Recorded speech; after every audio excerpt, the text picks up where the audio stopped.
secangkir pengharapan untuk mengawali hari ini. Akhirnya aman. Dan untuk memberi upah kepada hamba-hambamu, nabi-nabi dan orang-orang kudus, dan kepada mereka yang takut akan namamu, kepada orang-orang kecil dan orang-orang besar. Wahyu 11 ayat 18. Melalui celah-celah di awan-awan bersinarlah sebuah bintang yang kecemerlangannya bertambah 4 kali lipat dibandingkan dengan kegelapan. Ia membawa harapan dan sukacita kepada orang-orang yang setia, tetapi kekerasan dan murka kepada pelanggar-pelanggar hukum Allah. Mereka yang telah mengorbankan segalanya bagi Kristus, sekarang merasa aman, terlindung bagaikan berada di tempat tersembunyi di rumah Tuhan. Mereka telah diuji dan di hadapan dunia ini dan di hadapan mereka yang membenci kebenaran, mereka telah memperlihatkan kesetiaan mereka kepada Dia yang telah mati bagi mereka. Suatu perubahan yang menakjubkan telah terjadi pada mereka yang telah memegang teguh integritas mereka di hadapan maut sekalipun. Dengan tiba-tiba mereka telah dilepaskan dari kelaliman manusia yang gelap dan mengerikan yang telah berubah menjadi iblis. Wajah-wajah mereka yang tadinya pucat, cemas, dan lesu, sekarang bercahaya dengan ajaib, iman, dan kasih. Suara mereka berkumandang dalam nyanyian kemenangan. Allah itu bagi kita tempat perlindungan dan kekuatan.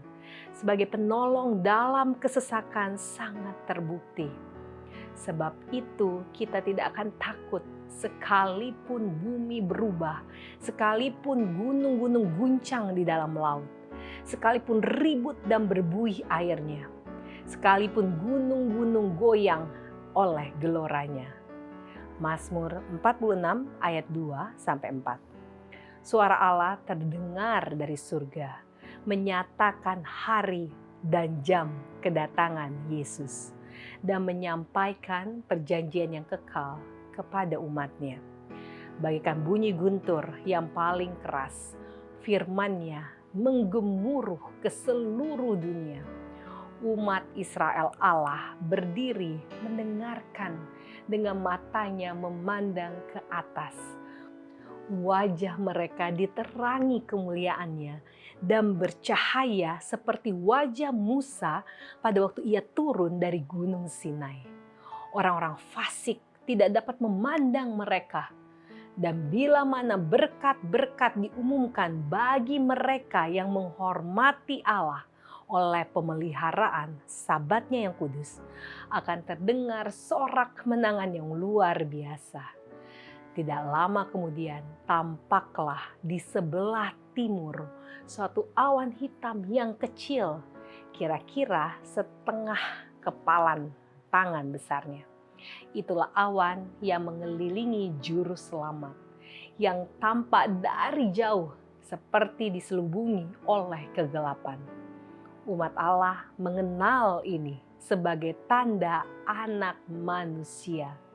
Dalam keheningan yang hikmat, mereka memandangnya sementara semakin mendekat ke bumi, menjadi semakin terang dan mulia, hingga menjadi awan putih besar yang dasarnya adalah kemuliaan bagaikan api yang menyala-nyala. Dan di atasnya ada pelangi perjanjian. Yesus mengendarainya bagaikan seorang penakluk. Orang yang penuh kesengsaraan itu sekarang tidak untuk meminum cawan yang pahit penderitaan yang memalukan. Ia datang yang menang di surga maupun di bumi untuk menghakimi yang hidup dan yang mati. Alfa dan Omega, jilid 8, halaman 673, 675, dan 676. Demikianlah renungan kita hari ini. Selalu mulai harimu dengan secangkir pengharapan.